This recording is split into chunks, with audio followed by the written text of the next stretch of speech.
జగిత్యాల పట్టణంలోని ఎస్టీయూ కార్యాలయంలో state teacher union Telangana రాష్ట్ర జగిత్యాల జిల్లా శాఖ రాష్ట్ర ఉపాధ్యాయ సంఘం 2025 సంవత్సర నూతన క్యాలెండర్ను పట్టభద్రుల ఎమ్మెల్సీ జీవన్ రెడ్డి ఆవిష్కరించారు.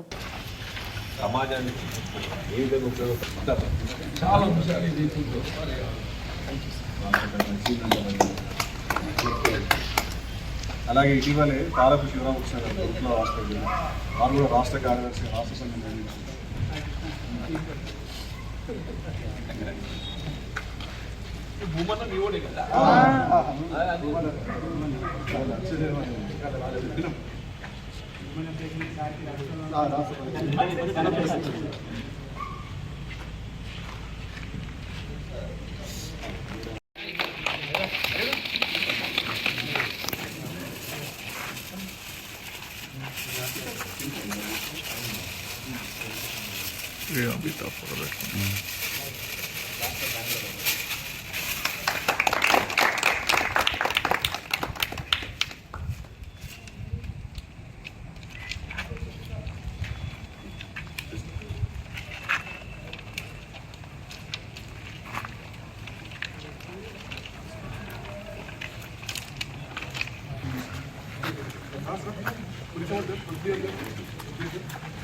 అన్న కొంచెం ఎంత జరిగింది ఒక్కసారి ఎంత జరిగింది అయ్యో మన క్లాస్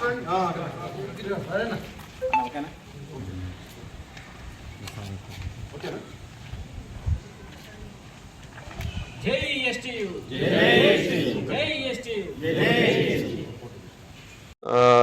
ఈ 5 సంవత్సరాల 9 మాసాలు గడిపింది.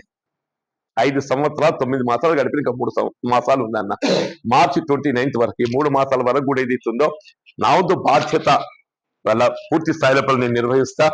ఇలా ప్రభుత్వం అంటే నేను ఆనాడు ప్రతిపక్షం ఉంటుంది.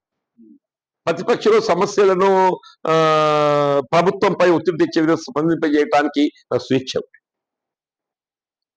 ఇలా నేను అధికార పక్షం కావడంతో కొంత స్వేచ్ఛపై పరిమితి వస్తాయి. ప్రభుత్వాన్ని ఇబ్బంది పెట్టకుండా మాట్లాడే విధంగా మాట్లాడాలి. బాగా లౌక్యం ఉపయోగించాలి. బాగా లౌక్యంగా మాట్లాడాలి. 370 జీవో సంబంధించి కూడా నేను ప్రభుత్వాన్ని ఇబ్బంది పెట్టకుండా సలహా సూచన చేస్తుంటూ మాట్లాడాలి.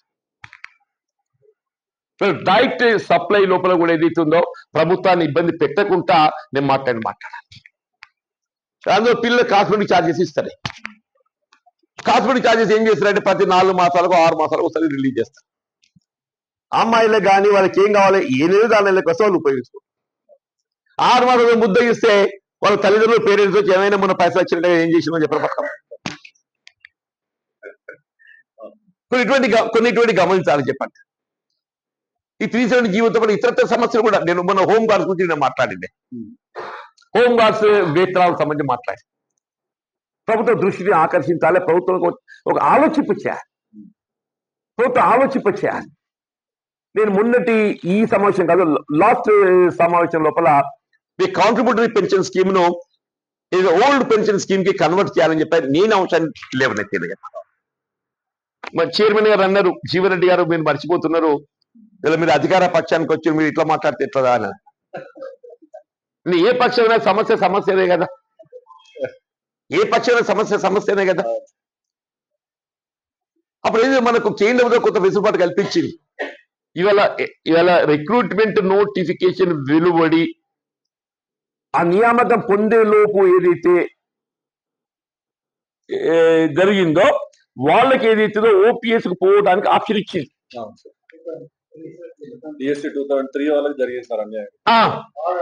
కొన్ని రాష్ట్రాలలో ఏదైతుందో ఆప్షన్ చేసుకున్నారు. మన అవకాశం రాలేదు. కేంద్రం ఈమని కూడా 57 జీవో చేసింది. మరి అవకాశం ఇచ్చింది, సరే రాలేదు. నేను పట్టుకపోయి నేను ఈ విధంగా అవకాశం ఉంది అని చెప్పాను. ఆ ఫైనాన్స్ సెక్రటరీ ఏదైతే ఉందో అని చెప్పాడు, లేదు సార్ మీరు మొత్తము టోటల్ సిపిఎస్ ఓపీఎస్ కన్వర్ట్ చేయాలంటే సాధ్యం కాదు, ఇబ్బందికరమైన సమస్య ఇది. కానీ మీరు అన్నట్టు ఏదైతే లిమిటెడ్ పీరియడ్ కొరకు ఏదైతే మీరు అనుకున్నటువంటి ఒక అవగాహనతో ప్రభుత్వ దృష్టి ఇది ప్రభుత్వాన్ని ఇబ్బంది పెట్టేది కాదు, ప్రభుత్వాన్ని ఆలోచింపజేసేది. నేను అదే చెప్పాను చైర్మన్ గారితో, ఇది ప్రభుత్వాన్ని ఆలోచింపజేసేది అంతే తప్ప నేను ఇవాళ ఏదైతే ఉందో నేను నాకున్నట్టు ఒక అవగాహనతోని సమస్యలను ప్రభుత్వ దృష్టికి తీసుకెళ్ళడం నా బాధ్యత పడతాయి. చాలా విషయాలు చెప్పండి. నాకు ఈ 6 సంవత్సరాల మొత్తం ప్రజా జీవితం ఒక ఎత్తు, శాసన మండలిగా ఏదైతుందో నాకు లభించిన ఈ 6 సంవత్సరాల అవకాశం ఒక ఎత్తు అని చెప్పండి. నేను శాసనసభ్యుడిగా ఏదైతే 6 పర్యాలు ఎంపికైనా 6 పర్యాలు నాకు తోచినంత వరకు ఏదైతుందో నియోజకవర్గ అభివృద్ధి కానీ రాష్ట్ర స్థాయిలో కానీ నేను సేవలు చేయగలిగింది. నేను నాకు అందులో తృప్తి ఉన్నది లేదని కాదు, కానీ ఈ శాసన మండలి సభ్యుడిగా ఈ 6 సంవత్సరాల కాలం నాకు లభించిన అవకాశం ప్రజా జీవితంలో ఏదైతే ఉందో ఇది నిజంగా నా అదృష్టంగా భావిస్తాను చెప్పాను.